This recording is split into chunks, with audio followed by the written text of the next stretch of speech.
And welcome to today's presentation. My name is Rob Glue. I'm the Associate Dean for Academic Programs in International Studies and Programs. I have the privilege of welcoming you to the second year of the MSU Global Engagement Speaker Series, as well as introducing today's speaker. Organized by International Studies and Programs and University Outreach and Engagement, the Global Engagement Speaker Series invites individuals of distinction from higher education, global organizations, and philanthropies to share thoughts, research, and practice with the MSU community. Advancing understanding and dialogue about fundamental human rights and meeting basic human needs is at the core of the series, and speakers highlight the role of higher education as a collaborator, working with civil societies, governments, and industry to enhance societal well-being. It is now my pleasure to introduce today's speaker. Maryam Mohiuddin Ahmed is founder and director of the Social Innovation Lab, which hosts Pakistan's only social enterprise incubator, the Hatchery. The SIL functions as a hub for innovation in Pakistan and beyond, with a unique community engagement wing that combines sustainable development with concepts such as human-centered design and appropriate technology. SIL serves as a one-of-a-kind bridge between academia and the field, and with its partner UpEffect, recently launched a joint venture company in London called InnHive. That's INN. She is also a founding partner at Daftarquan, a unique co-working and community space in Lahore that brings together innovators and change makers. She serves as the Vice Secretary General of the International Muslim Jewish Conference, a Vienna-based nonprofit, and was previously co-founder of Literary Pakistan, a magazine aimed at cultural revival, and was a Pakistan Fellow with Acumen, a global impact investment fund. She holds BA and LLB degrees from Lahore University of Management Sciences and an LLM degree with a specialization in international law from the University of California, Berkeley. Please join me in giving Maryam a warm Spartan welcome.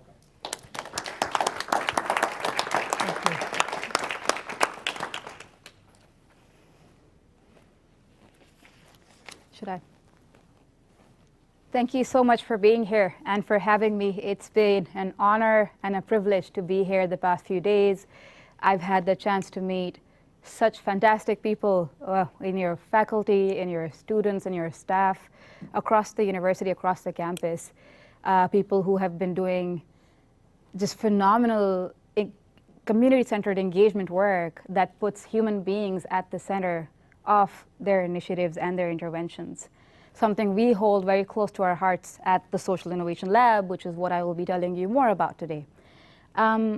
So a little bit of context. So the lab's logo and the name of our incubator, the Hatchery, was thought up of in a garden at the Lahore University of Management Sciences.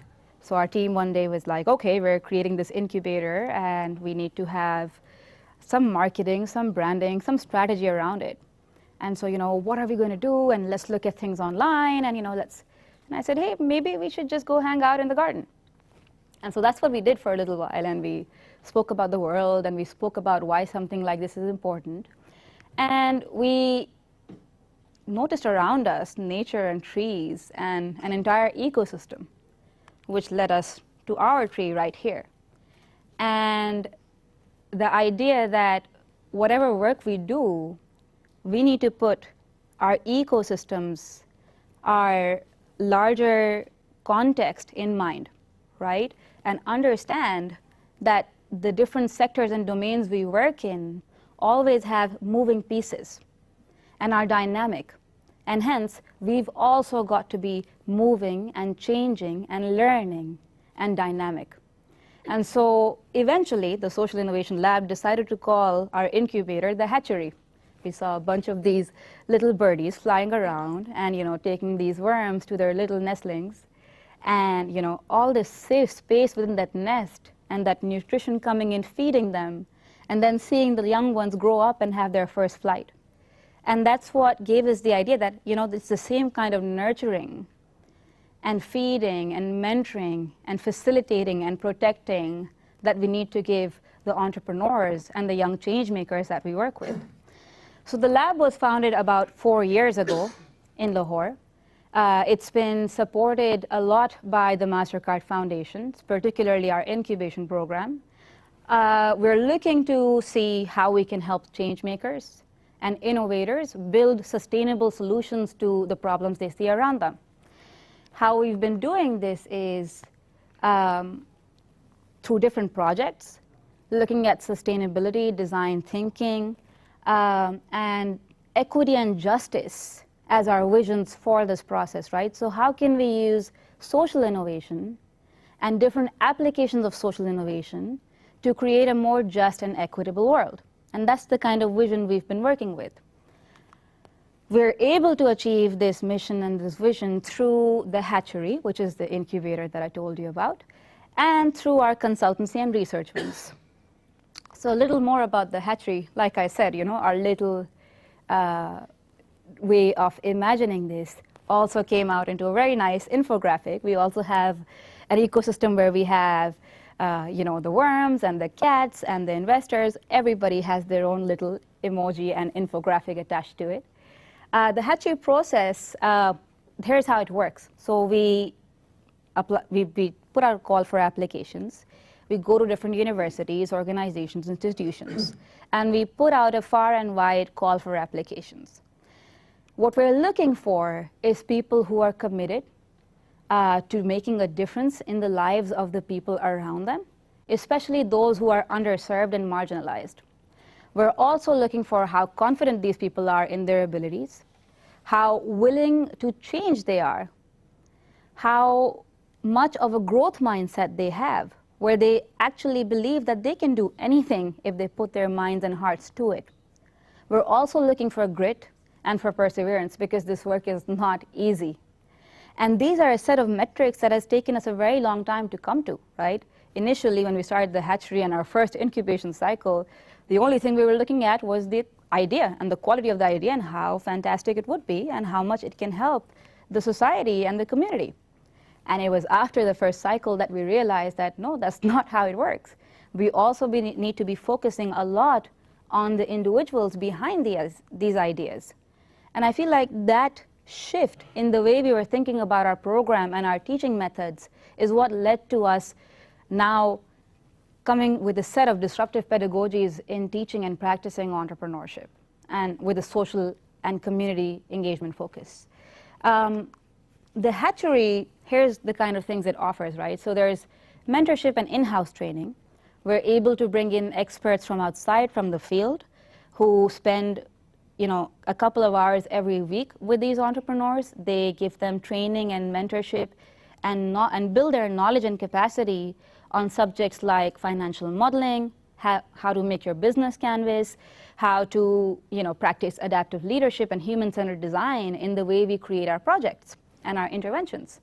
We also give them in-house resources like an in-house designer who can help come up with their logo and their branding, an in-house web developer who can help them figure out what platforms to best use to make their websites, an in-house legal retainer who can give them some insights on how to register their business legally, whether it's a not-for-profit or for-profit. We usually go for the for-profit model because that's what we're ascribing as a value in our entrepreneurs, that whatever you do, whatever intervention you bring about, you need to be thinking about sustainability.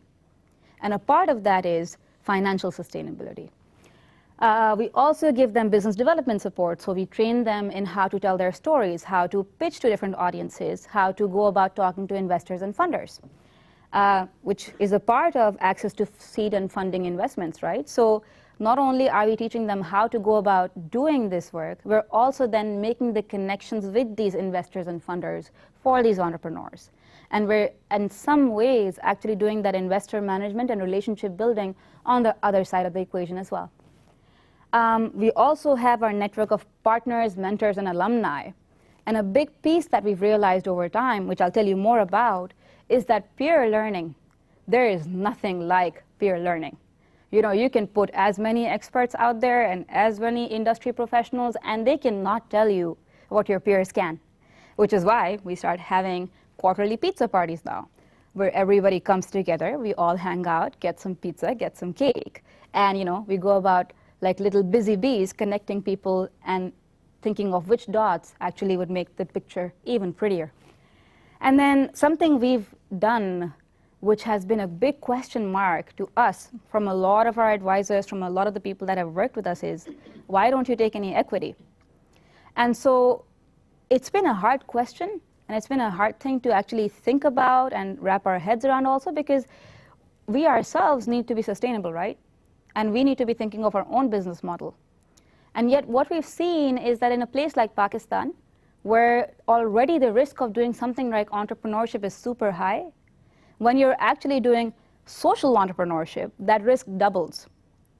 And with that doubling risk, the risk appetite, not in the entrepreneurs, but in their support systems, like their parents, like their mentors, like their professors, it just goes really down. And if you try and push an equity requirement or too hard on some kind of financial engagement, very often you end up completely leaving behind the people who want to do this work the most. Very often these are young people who are not able to afford giving a training fee and are very scared of giving an equity. And since we're an early stage incubator at the Hatchery, we decided to have a zero equity requirement. On our consultancy research side a bit, we've done some really interesting work in measuring and monitoring impact.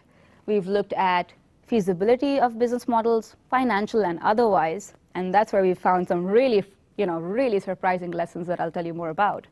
We've also looked at, connecting our entrepreneurs with funding, and this is in fact where we've thought about our own sustainability, right? So if we are able to successfully link our entrepreneurs with funding, we charge a service fee to the investor and to the entrepreneur at the time of that transaction.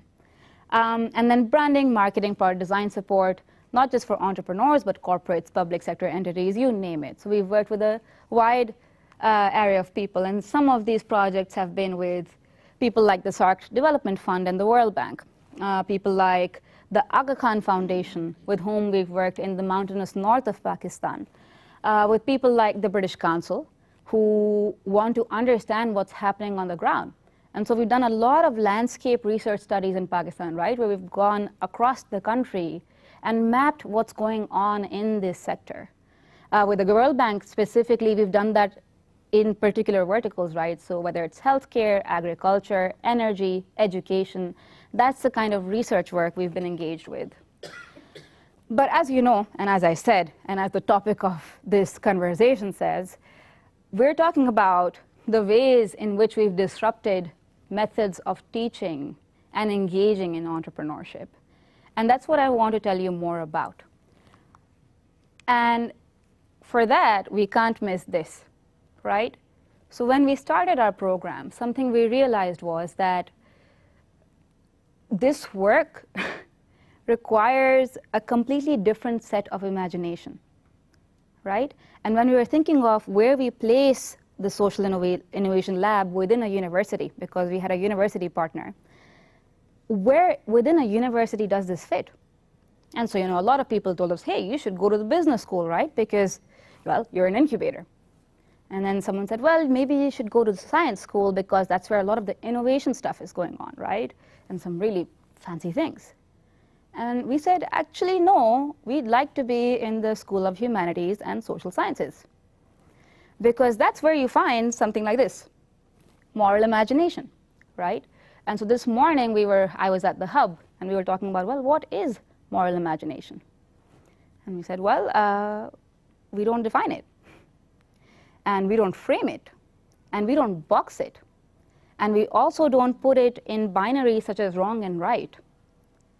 We look at moral imagination more as a choice, and the belief that this choice, this sense of what we ought to do at a particular moment is something we're born with, right?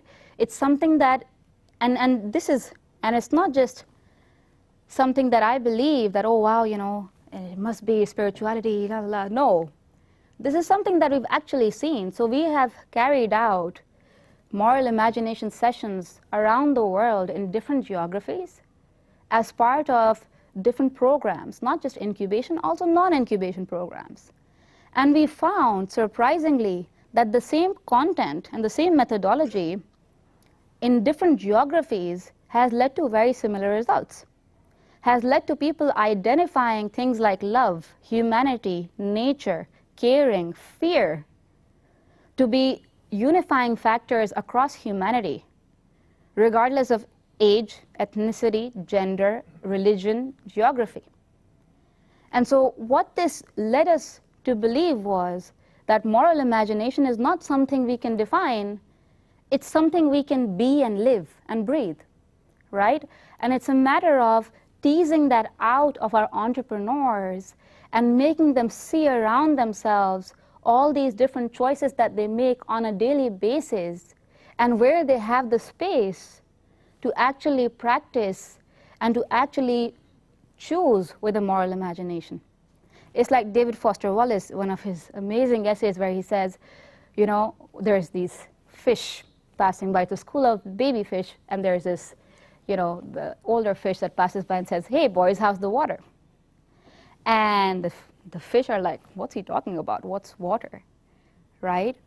And he talks about this is water, right? So throughout his essay, he's talking about this is water. It's everywhere. So you can't even see it, right? And when I think about moral imagination, I think about what Wallace said. This is water. I can't define water for you, but I can show you, right? And that's what we've tried to do with our entrepreneurs, that at the very beginning of the incubation program, we would use different tools like documentaries, like speakers, like the Socratic method, to really shock them. Very jarring images, very jarring videos of all the different things that are going on with the world right now.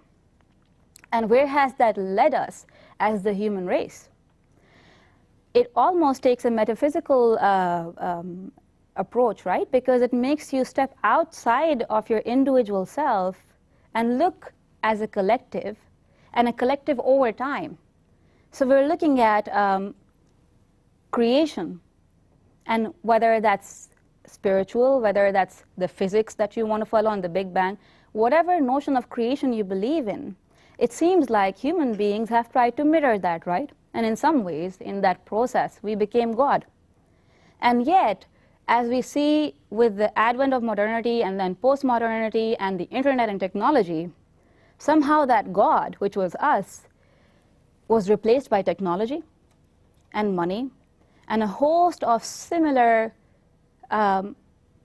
creations of our very own, right? And so this is the context with which we look at the world. That where do we stand? What was our role as the human race to bring us here? What does this mean for our planet and for the universe? And where do we go from here if we know that we seem to be in a downward spiral, right? With climate change, with war, with famine, with refugees.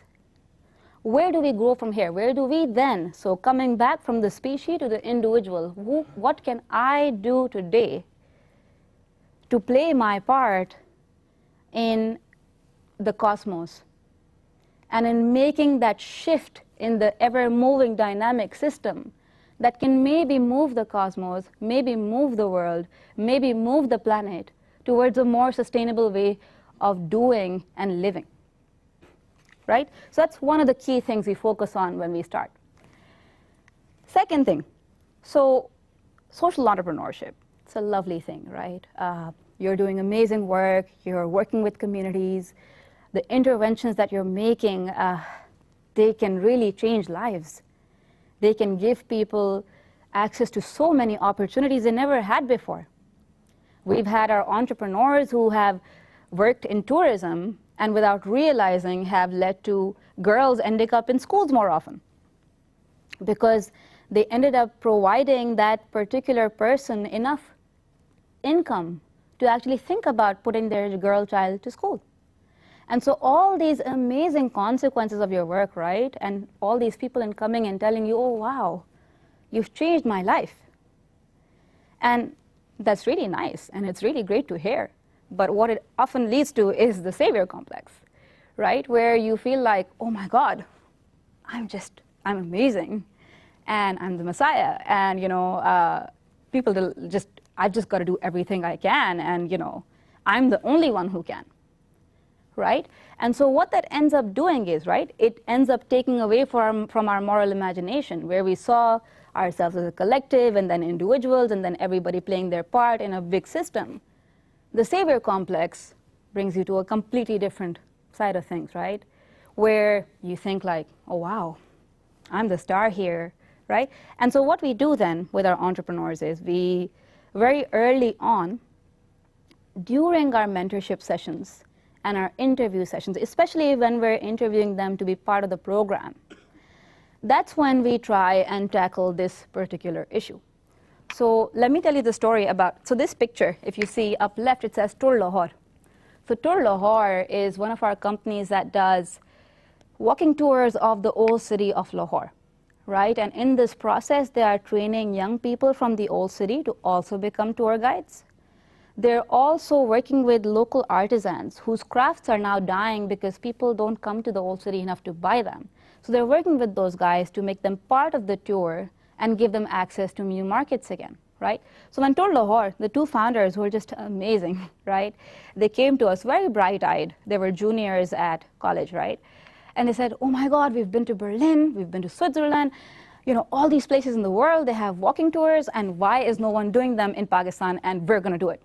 And I said, okay, that's fantastic. Yes, please, that is so exciting. Please, go ahead. They're like, yeah, there's so many things, and these guys, and their arts are dying, and we've got to save it. And I'm like, yeah, well, in a manner of speaking. And they're like, yeah, we can really do something about this. And so they're very bright-eyed. And they mean really well, and they have the best of intentions. But if that's the mindset that we're going into the field with, right, that we are here and you are here, then we have a problem, right? Because we feel like we have more to give than we have to take. We feel like we're the ones giving, whereas very often we end up being the ones taking, right? And so we said, well, hold on a second. Yes, you're right. But don't you think in some ways they are saving you? And they're like, well, what do you mean? We said, well, very often we go to the field and our assumptions are challenged. And we realize all these things about ourselves, right? All these beliefs that we've held that were completely wrong. And we've been so sure of them for so long that we take them for granted. And yet when we go and meet these people, suddenly they save us from all the stupid things that we're believing in, right? And all the crazy decisions we're about to make based on these things we are so sure about. And in so many ways, the people that we choose to work with save us. They bring out the best in us, right? And so maybe what you're doing is not saving, but maybe what you're doing is serving. And in that process, being saved. And so that's something that we try and inculcate at a very early stage in our entrepreneurs. And we've seen that to really bring a shift in the way they think about their work, and in the way they approach communities, and in the sense of humility with which they go to the communities that they're working with the sense of an open mind where they understand that no one's an expert, and we're all here to learn together. A big part of this is the golden circle. And so the golden circle is just a fancy way of saying, well, we ought to start with the why, right? And so this fantastic entrepreneur and now author, Simon Sinek, came up with this terminology where he maps biology and the way our brains work with the way we tell our stories. And he explains that the limbic part of the brain, which is the emotional part of the brain, the older part of the brain, is actually the one that makes decisions for us. And we don't realize it, well, because, we're just, remember when you say, I have a gut feeling, and that's your limbic brain saying, I can't put this thing to words, but I have a sense that something's up. And then you have your neocortex, which controls rational thought. That's the newer part of the brain. And this one, sure, it can articulate things really well, but the two don't connect, right? And so your brain and the way you speak, your mouth may not be able to communicate very effectively. So you may not be able to tell why you want what you want. But actually, there is an entire logic and rationale behind it in your limbic brain. And so if we were to go with this, what Simon Sinek then kind of insists we do is start with the why. When we're telling our story, we tell the story of why we are doing what we are doing. And why us? What motivates us to be the people to actually be doing that work? And then the next step ought to be the how. How am I doing it differently from someone else, right? How am I doing this in a way that connects with my why? And only then, once I've built that case, should I be talking about what I actually do, my product or my service, right? And so this way of pitching completely flips what we normally learn in, storytelling, but not storytelling, but like actually pitching a business, right? So storytelling is actually very close to the golden circle method. It starts with the hook, where you hook someone based on some common emotion or some common ground, which is very often nestled in our common unified humanity. When we teach mission and vision, this is part of how we teach it. But in fact, we don't start with this. What we start with is guided meditation. So our entrepreneurs come in, we go back to that tree in that garden where we made our logo and the name for the hatchery, and we sit in a circle and we close our eyes. And in this process, breathing deeply, relaxing ourselves, we go on a journey to meet our future selves. And in this journey, we ask ourselves, if we had everything we ever wanted, if everything went right, what would it look like, right? Where would we be? Who would be the people around us? How did we get there? And so in this process, these entrepreneurs are able to figure out, to literally step back from life as it is, right? And a lot of them have told us they've never done this before. Like 90% of the people who actually attend this session tell us it's changed their lives because they've never taken that step back to reflect and to dream and to, in so many ways, visualize that dream. And so what we do then after that guided meditation session is we make them write down what they saw, right? And then understand that as their own personal vision for their life. And then within that vision, we explore with them, where does your business fit in? Where is your social enterprise on this map? How does it fit with your personal vision, with your personal life mission? And then together, using that framework, we work backwards from the life and the entrepreneurial vision. How we do this, so interestingly, we were talking about this at the Hub today, is that we have trained our entrepreneurs, or at least try really hard to train them, to think in circles instead of lines. Because the linear framework, once again, is something that's very misguided. That's not how nature works, and that's not how life works, right? And so what they do is they actually have a sheet of paper that's like a bullseye. So there's concentric circles, and they start with the outermost with their vision on it, and they work backwards towards the center to where they are today. And that's how they end up charting not only their vision, but also their mission, and the goals, the milestones that lead to that mission and that vision being fulfilled. And beyond that, of course, we use the golden circle to help them pitch it, to help them order it and format it. So this is one of my favorite parts. So that's me, along with a bunch of really amazing women up north in the mountains of Hunza. So Hunza is a district which is not even at the foothills. It's kind of somewhere in the middle of the Karakorams in Pakistan, right? And this is where the Himalayas, the Karakorams, and the Hindu Kush ranges come pretty close to being together. Some of the tallest the second tallest mountain in the world is somewhere within that mountain range. And so these people, they live in this very tight-knit community. They've also seen a lot of very interesting development work through the Aga Khan Foundation particularly, which has taken a very human-centered and very appropriate technology way of creating interventions that aid these people, right?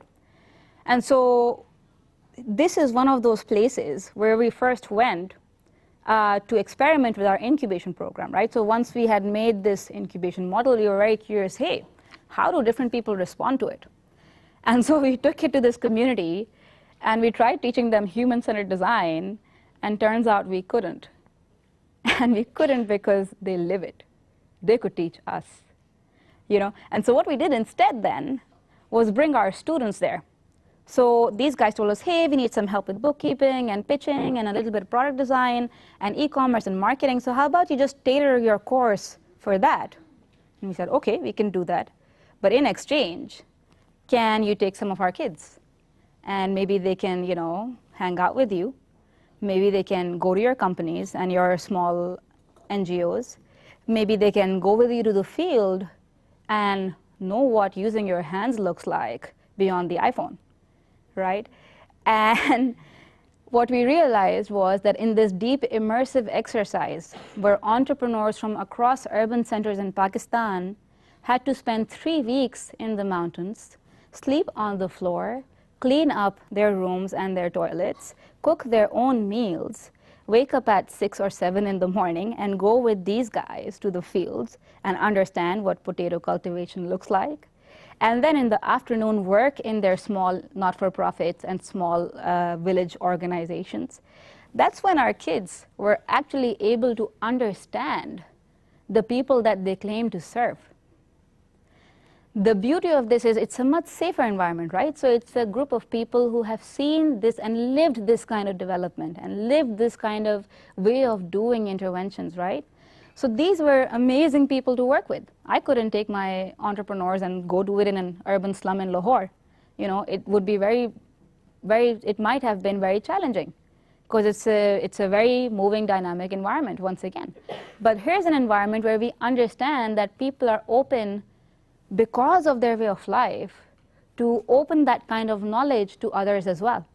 And so this is a program we developed with this community to take our entrepreneurs on an immersive journey to learn about what it means to step outside your shoes. That's one of the fundamental principles of human-centered design, and it's very difficult to do unless you're actually living it. And so this space and this village, this district, has given us this immense gift of allowing our entrepreneurs to go and live there and really understand the people that they claim to serve. An interesting part within the human-centered design framework for us has been that all these concepts that we are picking up from, you know, design thinking giants like IDEO and Stanford and Chicago and places in Europe, a lot of these frameworks actually exist in, like I said, communities like this one. Whether it's in their scriptures, whether it's in their local literature, whether it's in their way of life.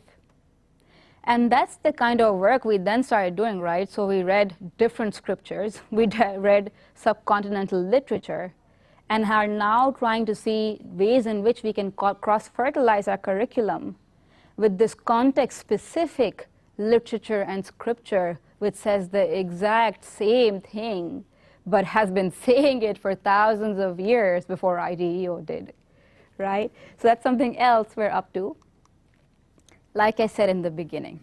So something that became really clear to us and then became a part of our teaching method was peer learning. We used to have Shark Tanks, and we still do, during the incubation program, right?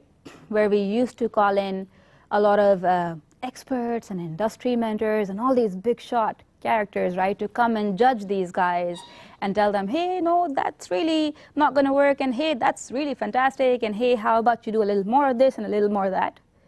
And that's great, and that's nice, and that's helpful. But this one time we had this group of participants who were going through their Shark Tanks, and one of our alumni said, hey, I really want to see you. And I said, look, man, I'm in the middle of a Shark Tank. They're like, can we come and hang out? And I said, sure, it's up to you. You've been through it. And so they come in and they start observing and they start listening, and suddenly when the presentation ends, they're the ones who start talking instead of these mentors and experts and people we'd called in. And they're like giving these excellent points, right? And really like hands-on, completely relevant points, right?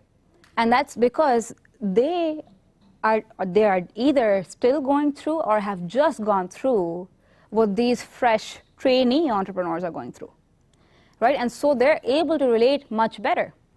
They're also much younger, probably similar demographics, speak the same language, have the same issues at home. And so they're able to relate to a particular set of problems much more than you and I would. And that's when we actually started, kind of bringing this in different structured ways. So from then on, we started inviting these alumni to Shark Tanks.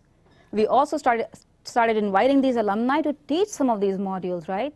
So for instance, the business model canvas, which we would usually have a university professor come and teach.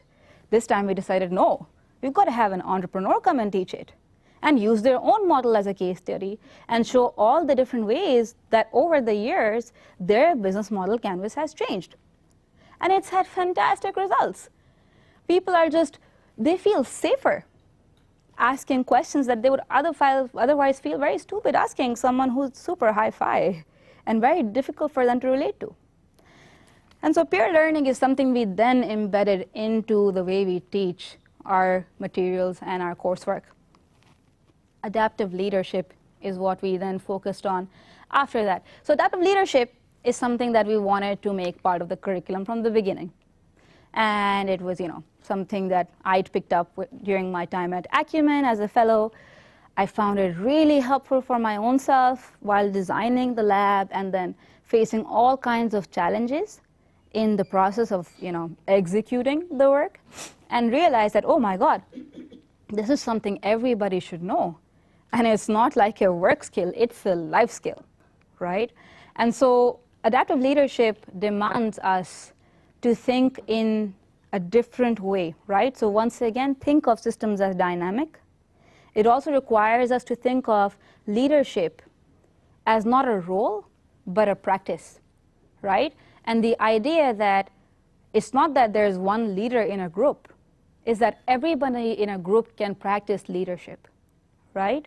And that kind of leadership it demands that we step in and step out. So the terms we use are the balcony and the dance floor, right? So you go in and you're really deep into work and you're dancing, you're on the dance floor, right? And then you're like, oh, I'm tired, I've got to take a break, go to the balcony, and you observe how everybody else is dancing, right? And you put a new move in there, and did people follow it? Did it catch on? Was it a complete fail? What's going on, right? And so adaptive leadership is this framework that enables our entrepreneurs to work within these hyper-dynamic, rapidly changing systems, introduce new dance moves, new interventions on a tiny scale, and see how this dance floor responds to it, how this context responds to it, right? Whether they accept that change, whether they completely reject that change, whether they are somewhere in the middle about it and there's still room to, add another little jive to the dance move, right? So another little maybe handshake or something like that, right? So it allows them to have that experimental approach and realize that everybody can do this. Not just the CEO, not just the CFO, not just the coordinator, anyone and everyone on the team can't only just do it, really ought to do it, right? And this is particularly something we use for non-technical challenges, right? So technical challenges would be something like the projector isn't working and suddenly shuts down, and then turn it on and turn it off again and unplug it and replug it, and that's a technical solution to a technical problem.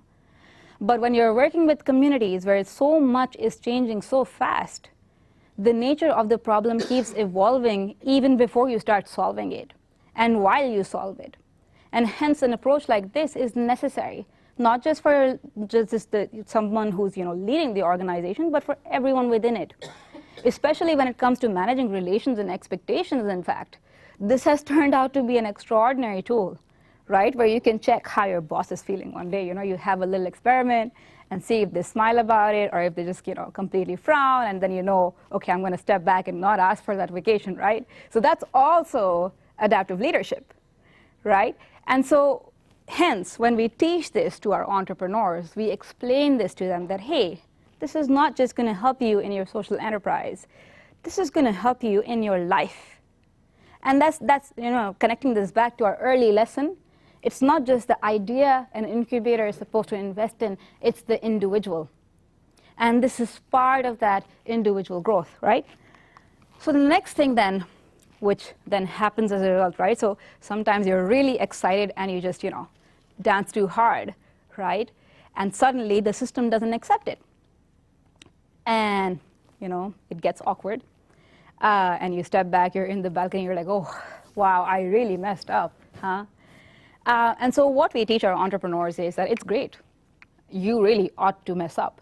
Because if you haven't messed up, you haven't done anything different. You haven't innovated, and you surely haven't disrupted what's already out there. And from our very first module, right, we know for a fact that what's already out there is clearly not working, right? And so if it's not working, we can't keep doing it. And if we can't keep doing it, we must take risks. And if we take risks, somewhere along the line, we are going to fail. And so if you're failing, fail fast. But then pivot faster. And so the name of the way that I framed when I was thinking about this, listen, learn, act, pivot. That's a cycle that's almost become like a mantra to us, right? Where we have used these tools and pedagogies that I just told you about, right? That the first thing we start with is listening. And really actively listening, right? Listening to learn. Listening to understand. Listening not because we want to respond, right? Because that's also something that we're just so used to doing. I'm going to listen to you and I'm going to say something back to you and it's going to be really awesome and I'm going to feel amazing about myself. No. Listening because I'm actually very interested in what you have to say, right? And so within this mantra, the first phase requires active listening, right? And stepping into the shoes of the other, the human-centered design approach. The second part is learning, right? And so different parts of what I just told you help people learn, whether it's by peer learning, whether it's through your balcony where you're looking at your dance move and the impact it's had, whether it's through your partners, whether it's through our mentor networks, whether it's through deep immersion, right? So everything we are seeing, everything we're listening to, what are we learning from it? What is the information that we're getting out of it? What does that tell us about our assumptions, right? Because a lot of us, everyone, it's not about a lot, everyone, whether we like it or not, we go into a new place, we have certain expectations. And sometimes those are like right spot on, but many a times they are not spot on, right? They're a little there, a little here. And so what are we learning from what we are seeing? And then once we've learned something, right? So the human-centered design method that we teach, it actually helps these guys download the insights, download the learnings that they've had. And in this process, they're able to document those learnings and then come to trends from it, right? So they see trends, they see where they were right, they see where this intervention, how it can be designed in a human-centered way. So once you've done that process, right? So once you've listened, you've learned, based on your learning, you've created something, some intervention, some pilot, right? You take that pilot, right? So that's the acting part of it. So you act. You take your work into the market, you take it to your consumer, you put that dance move out, right? And once you've acted, once you've done what you had to do, that's when you step back. And that's when it's time to do the first two again, listen and learn again. What happened when you acted? How did it impact the people that you were claiming to help, or claiming to serve, or claiming to work with, right? Did they accept it? Did they like it? Did they love it? Did they completely hate it? Did they think there was something that could be better about it, right? And this is where the co-creation process comes in, right? So you keep getting feedback and keep learning, and you keep working around your idea, and that's what leads you to pivot, right? So your first prototype didn't work out so well, it's fine, got a lot of feedback, pivot, make it better, right? Hey community, here I am, tell me how to do it better, how can we do it together, what do you recommend, what raw materials should I be using, what way should I be telling you this story, what particular demographic should I be focusing on, what do you think, right? And then based on that learning, based on those answers, you change your model. And this can be a drastic shift, or this can be an incremental shift. But it's a pivot nonetheless. It's a movement in a different direction nonetheless. And once this process starts, you're back again, right? So you're learning again, listening again, acting again, then you're pivoting. Then you're learning again, listening again, acting again, you're pivoting. And that's how you fail fast and pivot faster. And so in a lot of terminology, you'd call that rapid prototyping, right? So rapid prototyping would be the same method or the same science, really, where you quickly keep coming up with ways of addressing the same problems, quickly keep getting that feedback in a low-cost, efficient way, right? And so that's something we inculcate in our startups all the time. The guy in here, this is Qasim. So Qasim is one of the co-founders of Rizq, which is a food waste management and early childhood nutrition tackling social enterprise, right? So what they do is, initially, they came to us and they said, look, there is way too much waste food in Pakistan, and that's not just Pakistan, it's the world, and we want to do something about this. And I said, wow, that's amazing. Where'd you get the idea? And turns out Qasim's friend Huzaifa, who's a co-founder, his mom used to give free meals to everyone and anyone under the sun every Friday.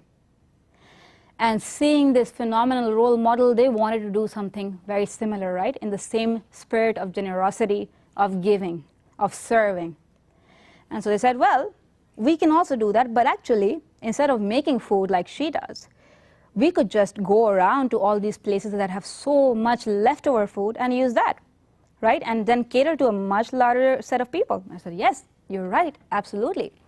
And so they went to restaurants and they said, hey, guys, you have excess food, can we take it? And they said, okay, cool, what do you want to do with it? And they said, we want to give it to people who don't have food. And they say, excellent. And so when they're developing this idea, right, they're like, well, what's going to be our business model? And I'm like, exactly, what's going to be our business model, right? You can't keep doing this as volunteers, right? You've got to graduate. At some point, you'll have to find a job. At some point, you'll have a family. What about this then, right? It can't just be a hobby because people are hungry every day. And once you feed them, you're going to build an expectation. So what are you going to do, right? And so they said, no, we're going to find a business model. I said, great, so what's your business model? And so their first business model was going to the restaurants and saying, hey, if you're going to give us excess food, and if you're going to give us money to go around distributing it, we're going to make a website and give you like 3 stars on it.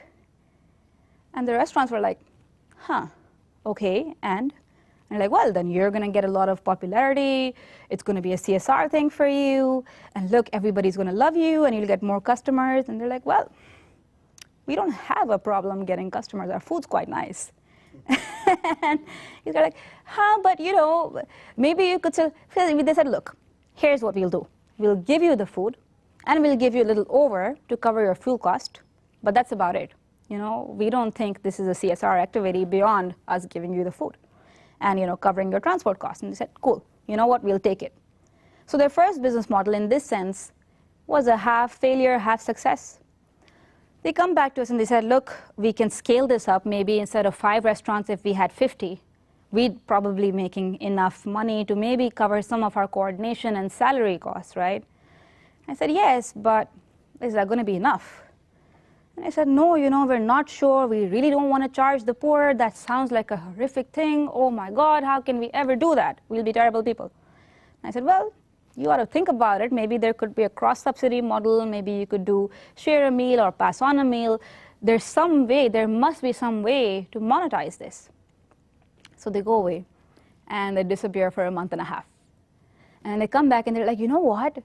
This one time, Josefa just went to the stall, and he said, hey, this is for 10 rupees. And you know what? People paid.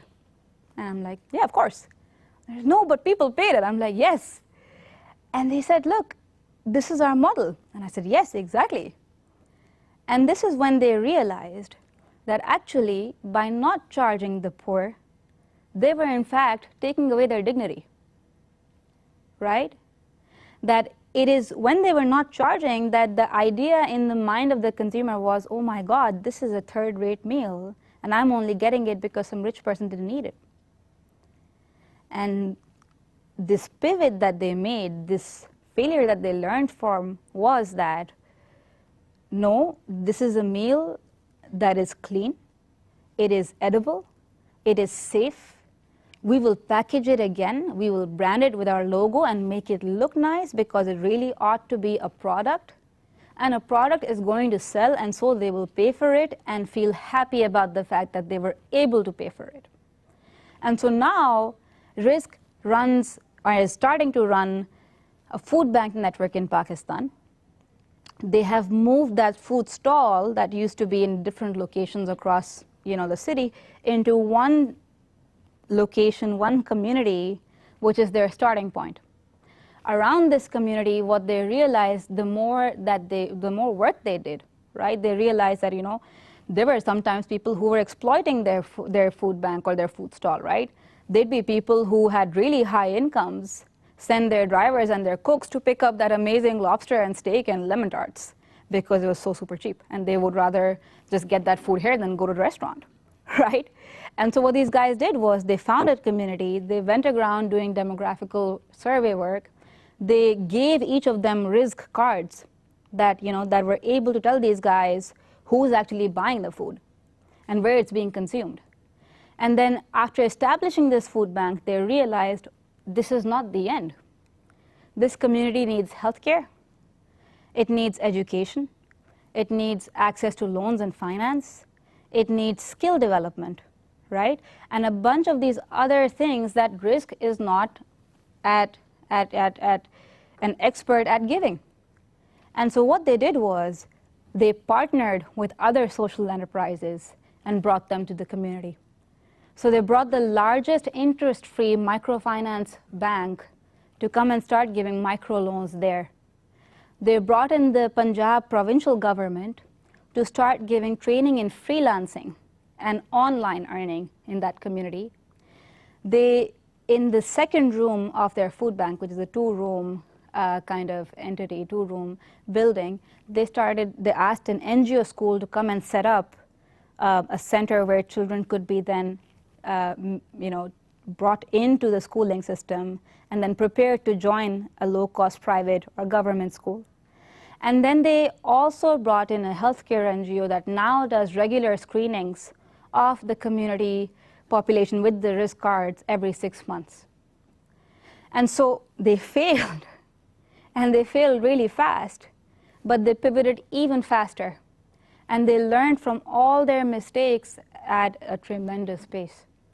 And they were then able to build on these other lessons of peer learning, of collaborating, of thinking of things in a system, not just healthcare or food security as an intervention, but of the very different things within that system that were required, and how best they could mobilize resources around them to address those needs in that system. And something that all of this results in is us, not just as entrepreneurs and the Social Innovation Lab, but as human beings and as experts in different fields, realizing that we need to really challenge normative metrics of what it means to be successful, of what it means to actually have attained impact, of what it means to be sustainable, right? So something we were talking about yesterday with the Hubert Humphrey Fellows here at MSU was about scalability, right? And a bunch of them are associated with different social enterprises or NGOs, and they'd been working there for 4 years, 5 years, 3 years, and the question was, we don't know how to scale. And it made me realize, actually, even we don't know how to scale. And we've been trying to, frankly. We've been going to different universities. We've been asking different people. We've been partnering with different organizations. And it's been very similar for our entrepreneurs, right? So we've been introducing them to the government and the corporate sector and the CSR guys and saying, hey guys, come on, scale this up. This is so fantastic. And then realizing that that's not happening. And then saying, okay, well, seems like we're failing. It's okay, we'll pivot. It's okay, we'll get around it. Don't worry about it. Human-centered, pivot, adapted, right? So we're trying to live all our own teaching methods. And then, we realized, hold on a second. What about that first part where everything's moving and changing and dynamic? And what about that part where we said, oh, hold on a second, no one's an expert because, every 2 years or so, whatever we know becomes outdated. And so, yeah, peer learning. And so why are we saying that scaling up is a good measure of success? So why do we need to scale up exactly? And where does that come from, right? So who's asking us to scale up? And what does that mean? And that's led us to really think about, what we're teaching and how we're teaching and where the content of that is coming from, right? And that's led us to also realize that a lot of these demands are very top-down, often very donor-driven, and in so many ways imperialistic, right? In so many ways culturally and contextually insensitive and completely wrong. And so, and an excellent example of this is this lady, Malika Siraj. She just passed away this year from cancer, but my God, what a woman. This woman, for the last 17 years, had been running a carpet weaving center in Hunza, right? And that's her on her stall, weaving that carpet right there. And she'd been doing this for 17 years with between 20 to 13 other women, right? So the number of women varied over time, but the center remained. And so the Al Khan Foundation guys, when we went up there, they said, hey, do you want to do a feasibility kind of study for us? You do consultancy work and research work. Can you help us figure out what's going on with this center? Because, sometimes it's made, tremendous profit. And other times, it's just kind of around, it's just, kind of dull. And 9/11 has really impacted tourism in Pakistan. Everybody thinks it's a bunch of terrorists, and nobody comes here, and so people don't buy their stuff. So what do? And we said, okay, don't worry, and I'm sure there's other things, and of course there's local tourism, and things will get better. But hey, let's take a look at it. So we went up there, we hung out with these ladies, and 3 weeks in, we realized, okay, they don't work 9 to 5. They take very long coffee breaks and very long lunch breaks. This stall that they work on can very easily fit in their own homes, and yet they're all working from one space that is rented, and so that's a cost. The thread you see here is sourced from all different parts of Pakistan. Why, you may ask? Because they have cousins studying in different cities, in different universities across Pakistan, and those cousins send that thread over, right? And then we asked them, okay, where are your books? Show us your finances. And we open their books, and the books are not inventory style.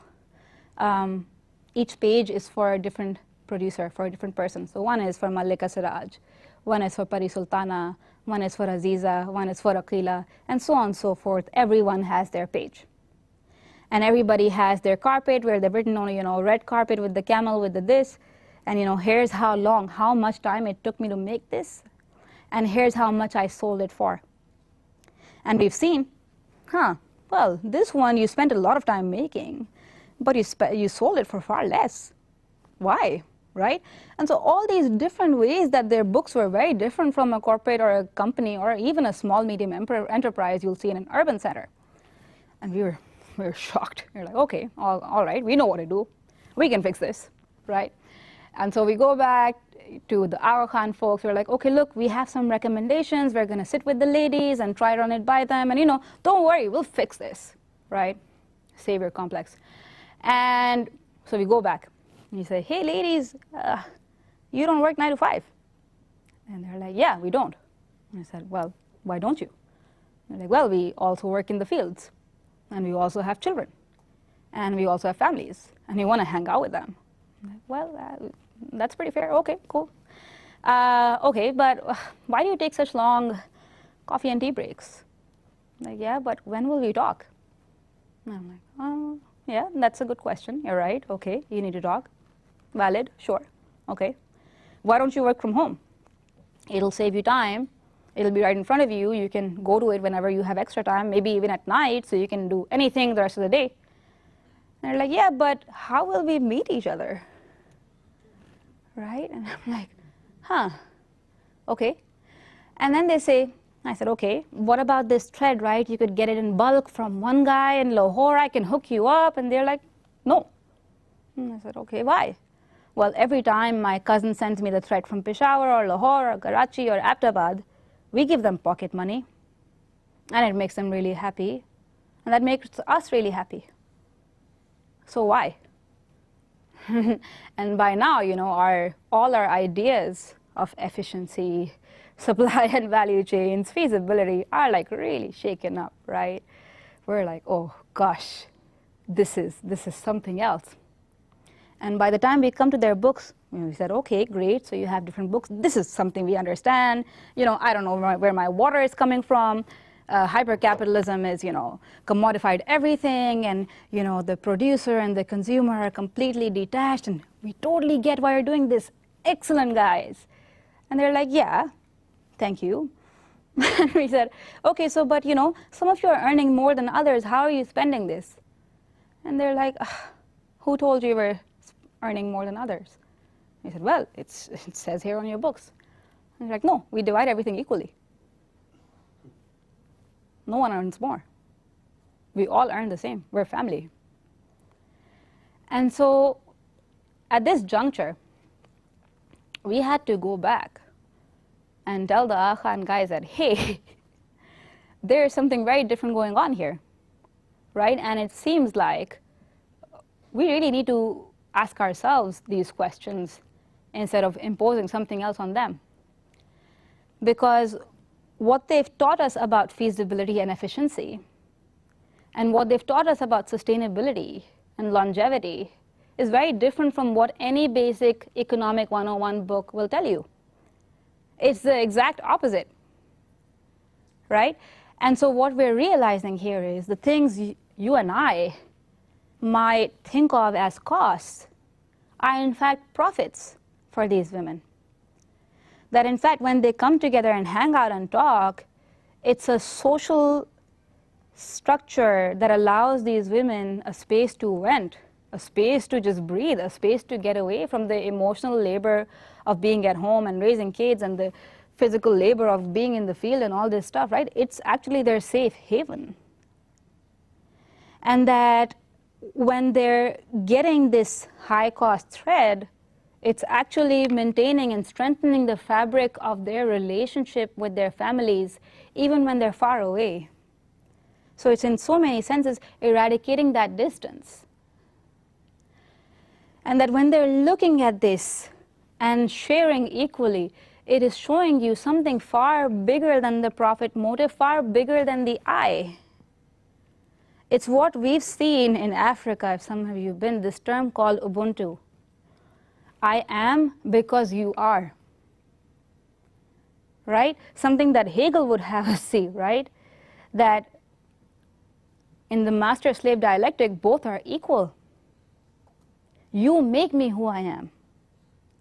Without you, I wouldn't even know where my hand ends and the world begins. I'd be everything and nothing.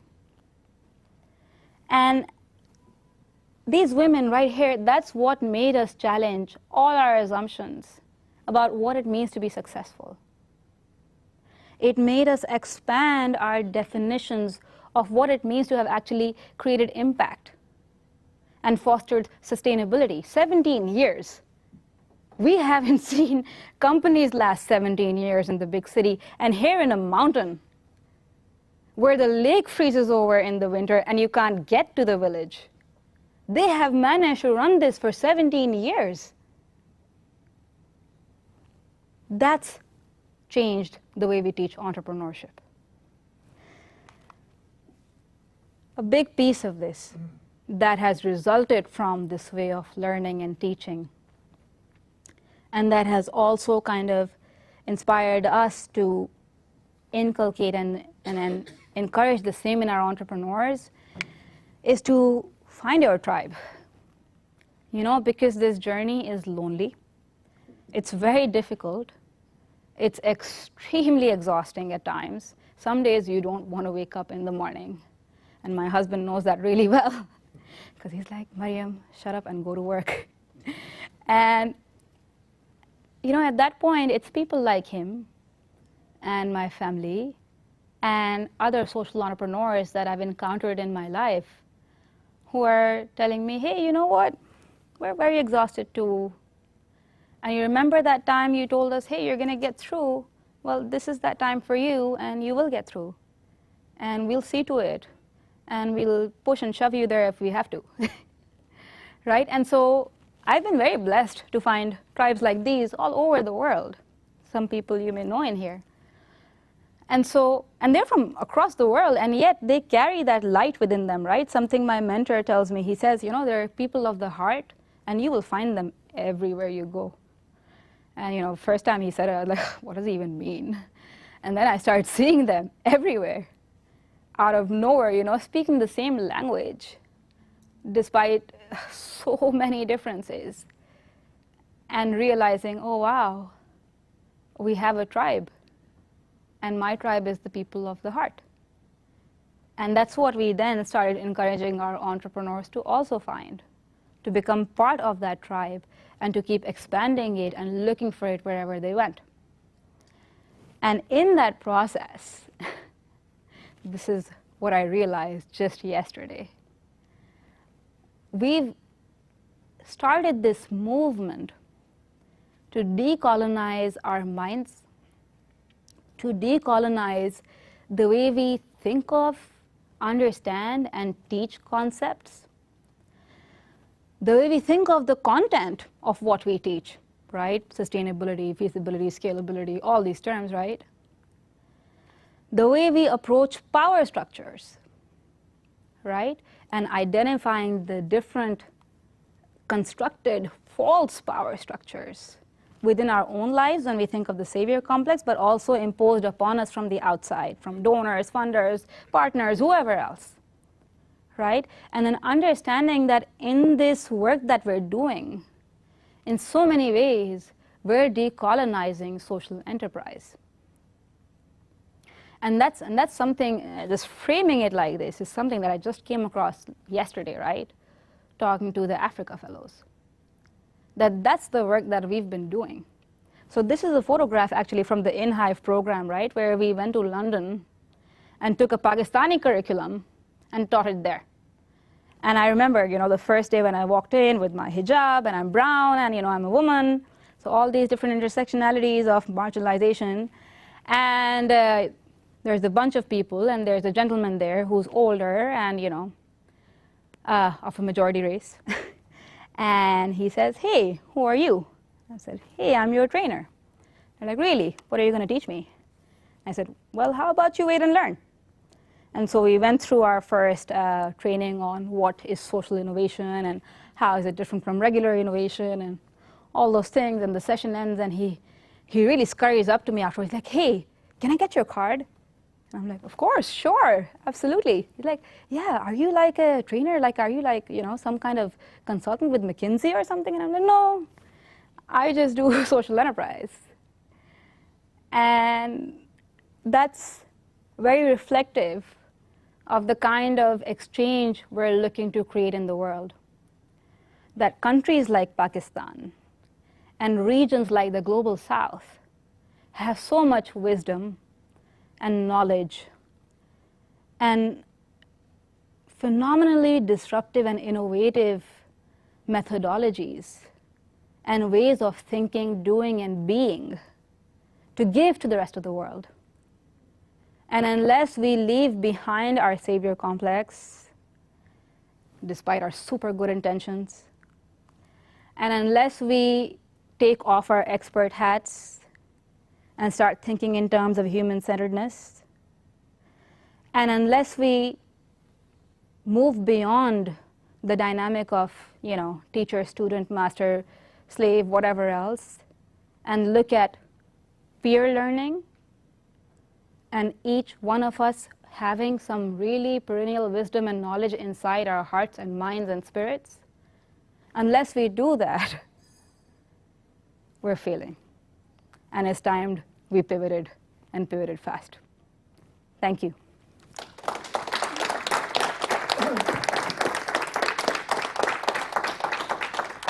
Thank you very much.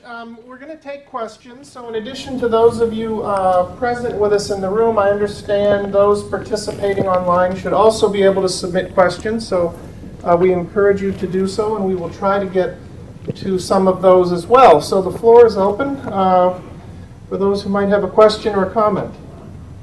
My name is Stephanie White. I'm working for the Global Center for Food Systems Innovation. I think it may be more of a comment than a question, but I really enjoyed your presentation.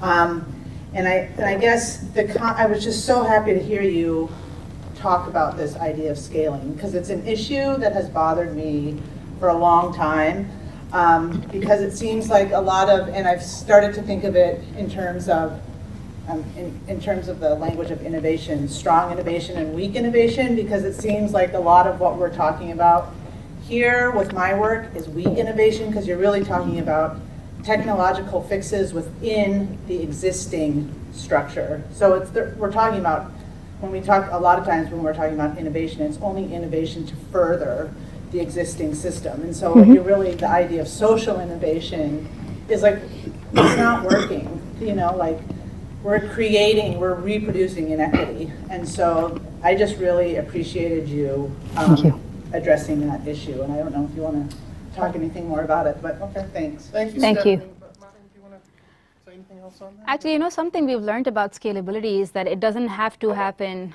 vertically, right? So once again, questioning whether something needs to be scalable, and then also questioning what are the ways in which it can be scalable, right? So instead of thinking like this, can we think like this? Right? And what are we trying to scale?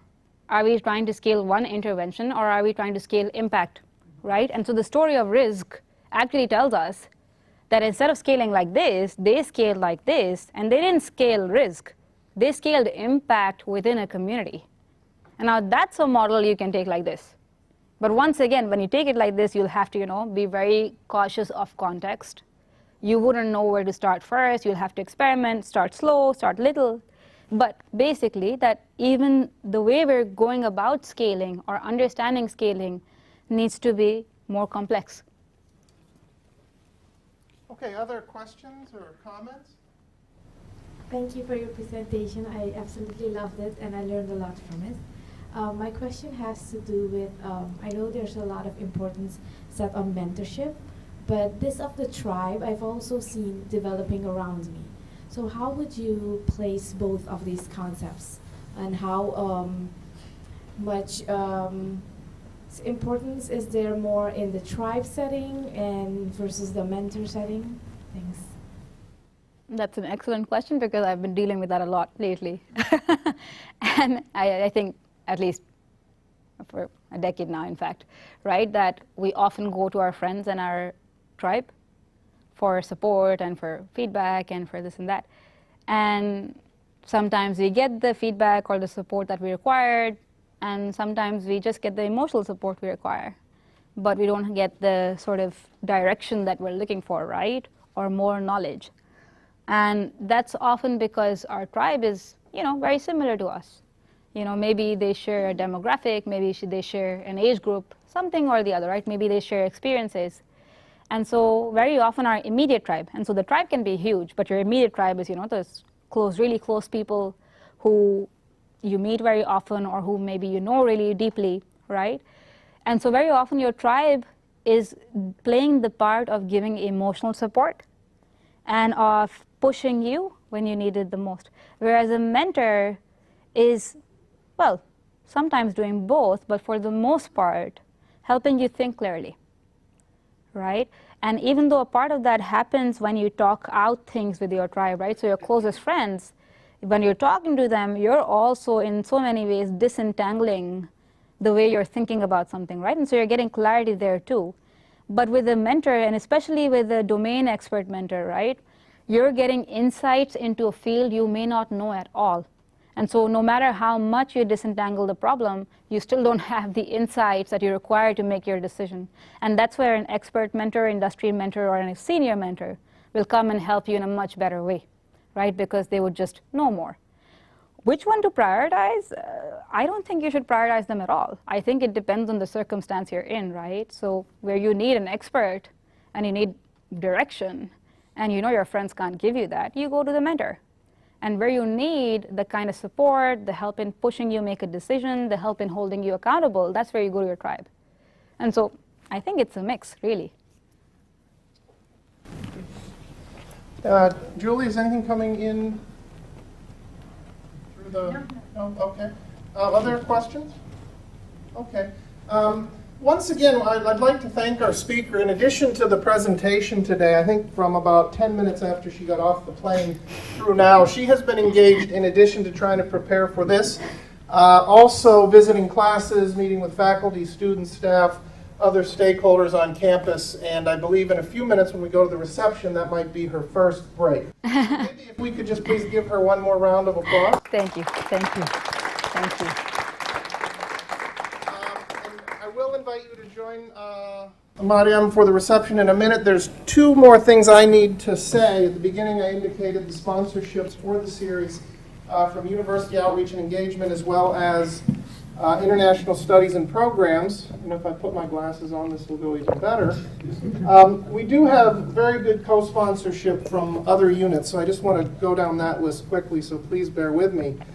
We also receive support from the Academy for Global Engagement, the MasterCard Foundation Scholars Program here at MSU, the African Studies Center, Eli Broad College of Business, the Residential College in Arts and Humanities, the College of Social Science through the Center for Advanced Study of International Development, the Muslim Studies Program, the Asian Studies Center, the Center for Gender and Global Context, Center for Service Learning and Civic Engagement, the Hub for Innovation in Learning and Technology, MSU Usability, Accessibility, Research and Consulting, the Social Science Scholars Program, the Pakistani Student Association, and the National Collaborative for the Study of University Engagement. And I think she met with all of them. Almost. Finally, I'd just like to remind you that this is the first of this year's speakers.